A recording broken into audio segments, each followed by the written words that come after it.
Boa tarde, eu me chamo Tailane Lopes e dando continuidade à apresentação,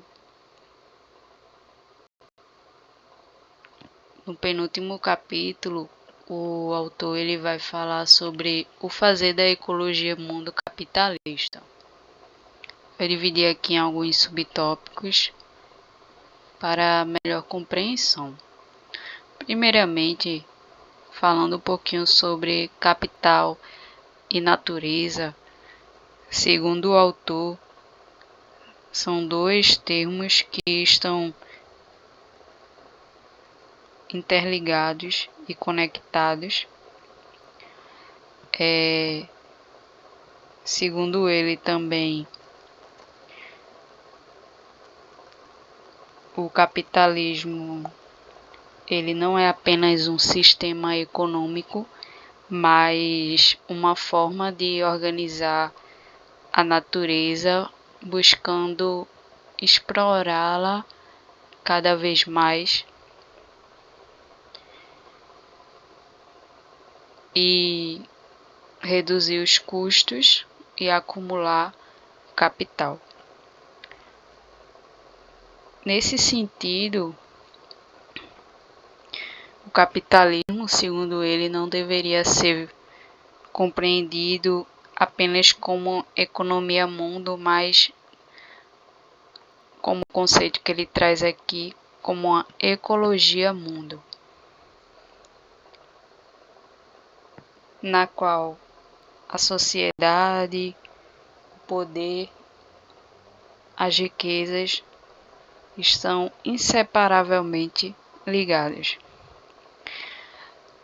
Ele também vai abordar acerca da exploração, que o capital não só explora a mão de obra assalariada, mas também acaba se apropriando cada vez mais do trabalho não remunerado da natureza, seja utilizando dos solos, dos rios, das florestas e da energia, e do trabalho humano não pago, como por exemplo o doméstico ou o realizado por mulheres. Isso tudo acaba constituindo uma rede orgânica que sustenta a acumulação capitalista. Falando um pouquinho da história ecológica do capitalismo, a gente observa que desde 1492, com o advento da colonização, a escravidão e a expansão europeias, foram centrais para a criação de um proletariado global integrado à ecologia mundo. E os elementos naturais foram transformados em capitais e até hoje são utilizados para o acúmulo de capital.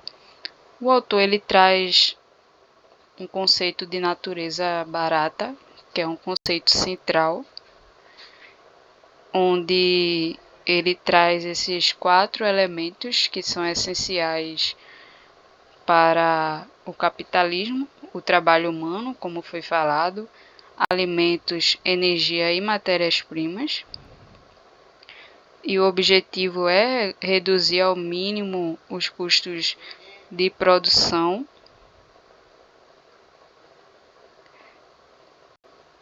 Aqui eu trago a imagem que mostra um pouco, né, de como a natureza está sendo aqui transformada e como pessoas que possivelmente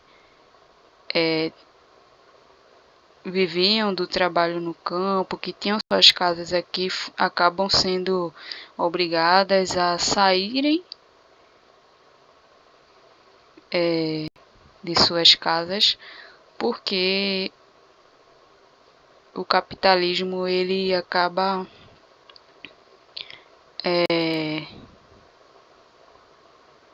certa forma impedindo que eles continuem a viver suas vidas como outrora e cada vez mais buscando transformar a natureza, baixar os custos e explorar.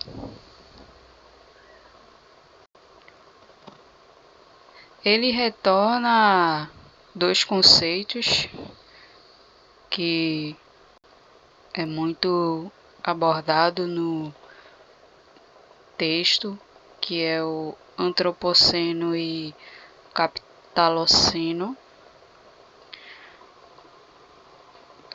E em resumo, para ele,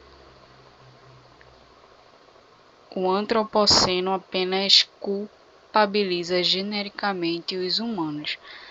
A humanidade toda é responsável pela crise climática que está acontecendo. Só que, na verdade, segundo ele traz esse conceito do capitaloceno, que indica como responsáveis específicos a classe capitalista. Então, é o sistema capitalista e não a humanidade como um todo que acaba sendo responsável pela crise ambiental. E como solução, ele vai trazer aqui uma abordagem política e revolucionária, porque ele traz algumas soluções que muitas vezes são propagadas, mas elas acabam não adentrando na causa, na raiz do problema. São consideradas as soluções puramente técnicas ou verde-olímpicas. E aí, para ele tinha que haver uma mudança sistêmica e que fosse exatamente trabalhado na causa que envolve o proletariado, o femitariado e o biotariado. O proletariado, ele fala a respeito dos trabalhadores assalariados. Femitariado é o que eu falei agora há pouco, envolve o trabalho doméstico não remunerado, principalmente o feminino.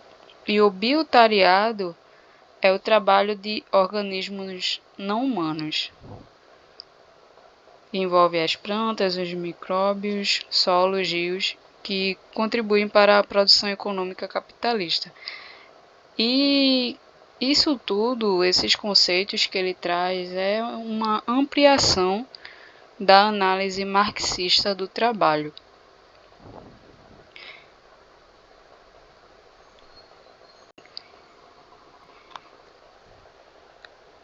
Então, sintetizando, a gente pode compreender que a ecologia mundo capitalista, trazida pelo autor, vem explicar como o capitalismo, a exploração do trabalho, as transformações da natureza são fenômenos interligados e inseparáveis que, ao serem analisadas, proporcionam uma leitura crítica das crises socioambientais globais e acabam por estabelecer bases para estratégias antissistêmicas e para a politização da luta ambiental, uma luta que vai na causa e que responsabiliza a classe capitalista e não apenas a humanidade inteira pelos problemas que têm ocorrido no meio ambiente e na sociedade.